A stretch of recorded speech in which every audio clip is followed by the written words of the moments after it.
আসসালামু আলাইকুম রহমতুল্লাহি ওয়া বারাকাতুহু। সম্মানিত দর্শক, বাংলাদেশের রাজনীতি কেমন চলছে এবং আগামীতে রাজনীতি কেমন হবে? সমসাময়িক শব্দ, কথা, স্লোগান, ভাষা ইত্যাদি দেখেই আপনি আন্দাজ করতে পারেন। যেমন ধরুন, বর্তমান সময়টিতে এই গত কয়েক মাসে আপনি দেখবেন ডাস্টবিন এই শব্দটি, ময়লার ভাগাড় বা ডাস্টবিন এই শব্দটি রাজনীতির সঙ্গে ভীষণভাবে ম্যাচ করেছে। বিভিন্ন মানুষের সঙ্গে ডাস্টবিন নাম সংযুক্ত করা, তারপর কাউকে অপছন্দ হলে সেই নামের সঙ্গে মানে অমুক না ডাস্টবিন, তমুক না ডাস্টবিন, এটা দেশ এবং দেশের বাইরে যারা বাঙালি রয়েছেন তারা যেভাবে এই স্লোগান তুলছেন, এটার মনস্তাত্ত্বিক যে বিশ্লেষণ, সেই বিশ্লেষণের উপরই আগামীর রাজনীতি নির্ভর করছে। দ্বিতীয়ত, ডাস্টবিনের পরে আরেকটি শব্দ খুবই এই মুহূর্তে প্রচলিত, সেটা হলো সান্ডা। সান্ডা এমন একটা প্রাণী, মরু অঞ্চলে থাকে, আমাদের দেশের অনেকটা টিকটিকির মতো বড় আকারের, কুমিরও নয়, টিকটিকিও নয়, গুই সাপও নয়, ভীষণ রকম দেখতে বিশ্রী। তো এই সান্ডা সেই আরব দেশের লোকেরা খায়। এটি হালাল প্রাণী, কিন্তু দেখতে এরকম অরুচিকর, আল্লাহ রাসূল নিষেধ করেনি, বলছে যে আমার এটা খেতে পছন্দ হয় না।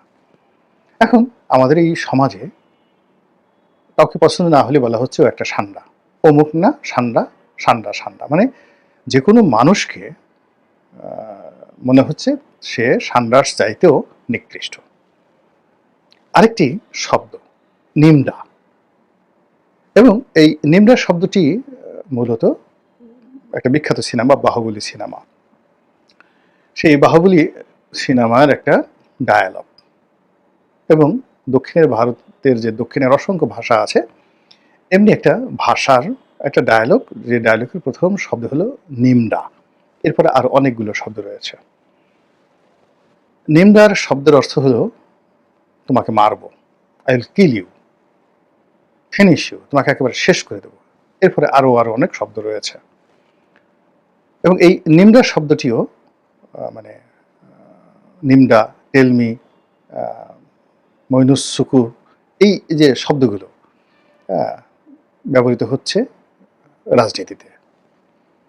এবং স্পষ্টতই ঢাকার যে দক্ষিণ সিটির মেয়র পদের জন্য যিনি আন্দোলন করছেন, লড়াই করছেন, তো এবং যিনি ঘোষণা দিয়েছেন যে আমি যাকে বলা হয় নিজেই শপথ পড়ব, যদি আমাকে সরকার শপথ না পড়ায়, সেই মিস্টার ইশরাক, তো তাকে অপমান করার জন্য, তাকে ছোট করার জন্য একদল যুবক এই বাহুবলী সিনেমার যে ডায়ালগটি, সেই ডায়ালগটি সবাই মিলে তারা মানে অনেকটা স্যাটায়ারের কায়দায় এই ডায়ালগটি তারা প্রচার করেছে, এবং যার প্রথম শব্দ নিমডা, খুবই জনপ্রিয়। এবং এখন মানে এই নিমডার কারণে, এই ডায়ালগটির কারণে জনাব এরশাদ এতটা বিব্রতকর অবস্থায় পড়েছেন যে তাকে দেখলে, মানে তিনি যখন চলে যান, তার যারা বিরোধী পক্ষ পিছন থেকে এই নিমডা নিমডা শব্দ বলতে থাকে।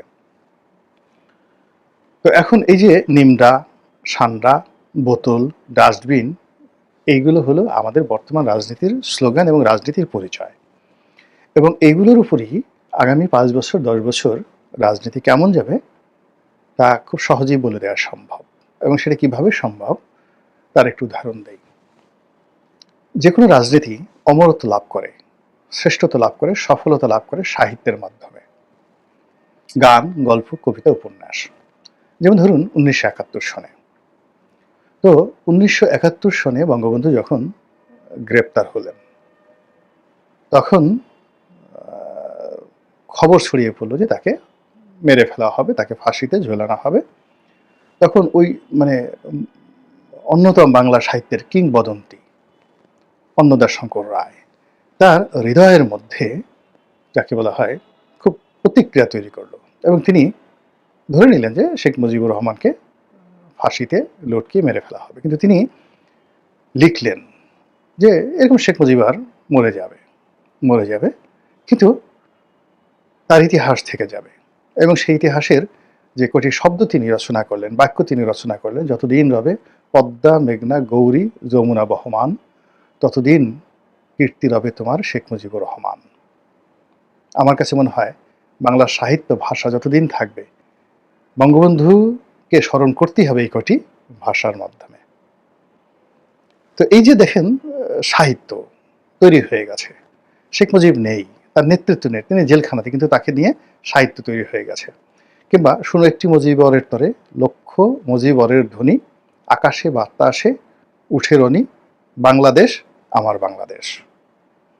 এই যে অমর গান যে তৈরি করেছিলেন, যারা সুর করেছিলেন, যে লিখেছেন, খুব বিখ্যাত কবি, আমার এই মুহূর্তে আমার নামটা মুখস্থ, খুব বিখ্যাত কবি, আগেরটা তো অন্নদা শঙ্কর রায়, আর পরেরটাও তিনিও খুব বিখ্যাত কবি। তো তিনি এই কথা রচনা করলেন, গান রচিত হলো, এবং তারপরে মোরা একটি ফুলকে বাঁচাবো বলে যুদ্ধ করি।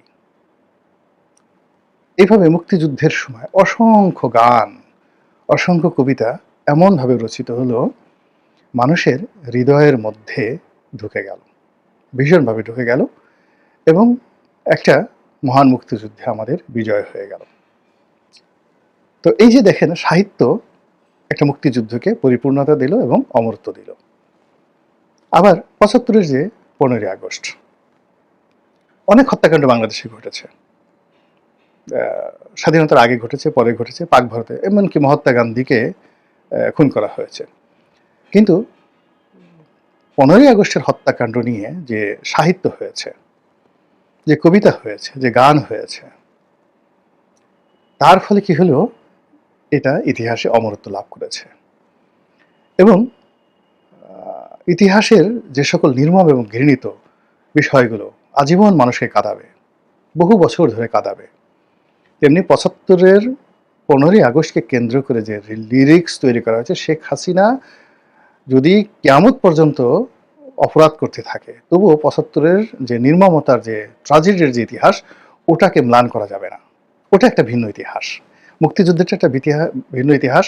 কিংবা বঙ্গবন্ধু শেখ মুজিবুর রহমান যদি ১০০০ বারও বাকশাল করেন, তো সেই বাকশাল দিয়ে কোনো লাভ হবে না, যেইভাবে ৭৫-এর ১৫ই আগস্টকে কেন্দ্র করে গল্প হয়েছে, উপন্যাস হয়েছে, সাহিত্য হয়েছে, চলচ্চিত্র হয়েছে, এবং এটা একেবারে ইতিহাসের যে সকল ট্র্যাজেডি, কারবালার ট্র্যাজেডির মতো একটা ট্র্যাজেডিতে পরিণত হয়ে গেছে।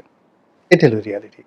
আবার দেখেন সেই সাহিত্য কি করে, রাজাকারকে নিয়ে সাহিত্য হয়েছে, আলবদরকে নিয়ে সাহিত্য হয়েছে, গোলাম আজমের একটা পোর্ট্রেট তৈরি করেছে পটুয়া কামরুল হাসান, তারপরে ৭৪-এর দুর্ভিক্ষ নিয়ে সাহিত্য হয়েছে, বাসন্তীর জাল পরা নিয়ে সাহিত্য হয়েছে, বাকশাল নিয়ে সাহিত্য হয়েছে।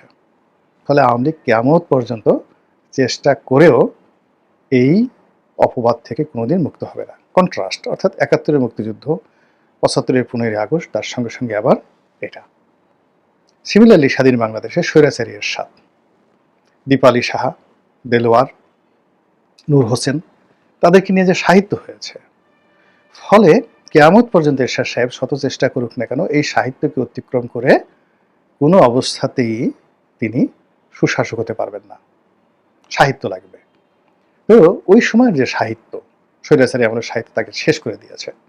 হাওয়া ভবন নিয়ে সাহিত্য হয়েছে, ২১শে আগস্টের গ্রেনেড হামলা নিয়ে সাহিত্য হয়েছে। এই সাহিত্যর কারণে এগুলোর যে কুখ্যাতি, সেই কুখ্যাতি কিয়ামত পর্যন্ত থেকে যাবে। তো সেই দিক থেকে যদি বিবেচনা করেন, জুলাই এবং আগস্ট বিপ্লব, যেটা ২০২৪ সালে হয়েছে, এটা নিয়ে সাহিত্য রচনা করতে হবে, এটা নিয়ে গল্প লাগবে, উপন্যাস লাগবে, স্ক্রিপ্ট লাগবে, মানুষের হৃদয় এবং হৃদয়ে এটা অনুরণিত হতে থাকবে, কবিতা, গান, শিল্প এবং সাহিত্যে। তা না হলে এই বিপ্লব মাঠে মারা যাবে। এগুলো বিপ্লবের কথা।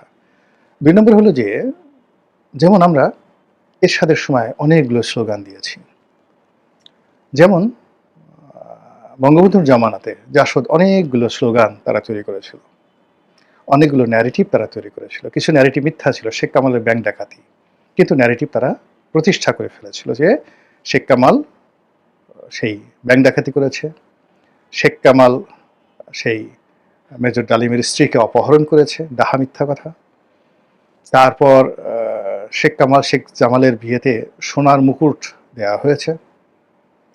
এই সমস্ত বিষয় নিয়ে যে ন্যারেটিভগুলো তৈরি করা হয়েছে, জনগণ এমনভাবে খেয়েছে, এখন আর ওখান থেকে আওয়ামী লীগ চেষ্টা করে বেরোতে পারছে না। একইভাবে শহীদ প্রেসিডেন্ট জিয়াউর রহমান, তার ভাঙ্গা সুটকেস, তার ছেঁড়া গেঞ্জি, তার সাধারণ জীবনযাপন, মিতব্যয়িতা, তার দুর্নীতি না করা সৎ জীবনযাপন, এগুলি নিয়ে বহু গল্প, সাহিত্য, উপন্যাস তৈরি হয়েছে। ফলে জিয়াউর রহমান সম্পর্কে যদি মানে ফেরেশতারা এসেও সাক্ষ্য দেয়, মানুষ বিশ্বাস করবে না। সাহিত্য এমন একটা জিনিস। তো সেই দিক থেকে বর্তমানে যে রাজনীতি, সেই রাজনীতি নিয়ে একটি ইতিবাচক ন্যারেটিভ হয়নি গত 10 মাসে। অনেক অনেক নেতিবাচক হয়েছে। এখানে যদি বলা হয় লাগানোর রাজনীতি, বলেন তো এটা কি আইয়ুব খানের জমানা বুঝাবে? লাগানোর রাজনীতি, লাগালাগি রাজনীতি, কি ন্যারেটিভটা তৈরি হয়ে গেছে। তারপরে শেষে এটা কি টিক্কা খানের রাজনীতি বুঝাবে, যে টিক্কা খান কি লাগাতে চেয়েছিলেন? বুঝাবে না। কোন সময়টাতে বুঝাবে? তো এরকম ন্যারেটিভ তৈরি হয়ে গেছে। তো সেই দিক থেকে এই যে সান্ডা, তারপরে শেষে এই যে যাকে বলা হয় বোতল, এরপরে নিমডা, এরপরে এই যে এখন অন্যান্য যে সমস্ত আরও ন্যারেটিভ, অসংখ্য ন্যারেটিভ, সেই ন্যারেটিভের দ্বারা যেটা প্রমাণিত হয় যে রাজনীতি পচে গেছে, গলে গেছে, এবং পচা গলা রাজনীতি থেকে পুজ দুর্গন্ধ বের হচ্ছে। আর সেই দুর্গন্ধর মধ্য থেকে যে ক্রিয়াগুলো আছে না, পোকা, ক্রিয়া, দুর্গন্ধ, সেই ক্রিয়াগুলো শব্দ করছে। সেই শব্দগুলি বিকৃত রূপে আমাদের কাছে আসছে। এখন বলেন তো, যে রাজনীতি গলিত এবং যে রাজনীতি পচে গেছে এবং যে রাজনীতি থেকে মানে এইরকম বাজে শব্দ, হায়নার ডাকের মতো শব্দ চলে আসছে, তো সেই রাজনীতির ভবিষ্যৎ কি? কোনো ভবিষ্যৎ নেই। সেই পচা গলিত লাশময় দুর্গন্ধময় রাজনীতির আগে কবর হতে হবে, তারপর সেই দুর্গন্ধ দূর হবে, এরপর সেই মাটি পবিত্র হবে, তারপর সেখান থেকে নতুন বৃক্ষ, নতুন পত্র পল্লব আসবে, নতুন ফুল ফুটবে, নতুন পাখিরা আসবে, সেই পাখিরা আবার নতুন স্লোগান দেবে, বীর বাঙালি অস্ত্র ধরো, বাংলাদেশ স্বাধীন করো। এইরকম বীর বাঙালি অস্ত্র ধরো, বাংলাদেশ গড়ে তোলো, এরকম অসংখ্য যাকে বলা হয় নতুন নতুন স্লোগান হবে। স্লোগানের মধ্যে স্বপ্ন থাকবে, রুচি থাকবে, আভিজাত্য থাকবে, গান থাকবে, কবিতা থাকবে, মানুষের প্রেম থাকবে, ভালোবাসা থাকবে, শ্রদ্ধা থাকবে। যে রাজনীতির নেতা থাকবে, নেত্রী থাকবে, সেই নেতা নেত্রীদের সম্পর্কে মানুষ বাজে কথা বলবে না, কটূক্তি করবে না, অসম্মান করবে না। তারা তাদের আপন মহিমায় দাঁড়িয়ে থাকবেন, এবং সেই পরিবেশ পরিস্থিতি না আসা পর্যন্ত এই যে এখন যা কিছু চলছে রাজনীতিতে, সেই রাজনীতির যে ইতিহাস, সেই ইতিহাস ডাস্টবিনের মাধ্যমে, নিমডার মাধ্যমে, তারপরে যাকে বলা হয় সান্ডার মাধ্যমে, বোতলের মাধ্যমে এই যে দূষিত হচ্ছে, কলুষিত হচ্ছে, এর থেকে বের হওয়ার জন্য আল্লাহ রাব্বুল আলামিন আমাদের সবাইকে হেদায়েত দান করুন এবং হেফাজত করুন। আসসালামু আলাইকুম ওয়া রাহমাতুল্লাহি ওয়া বারাকাতুহু।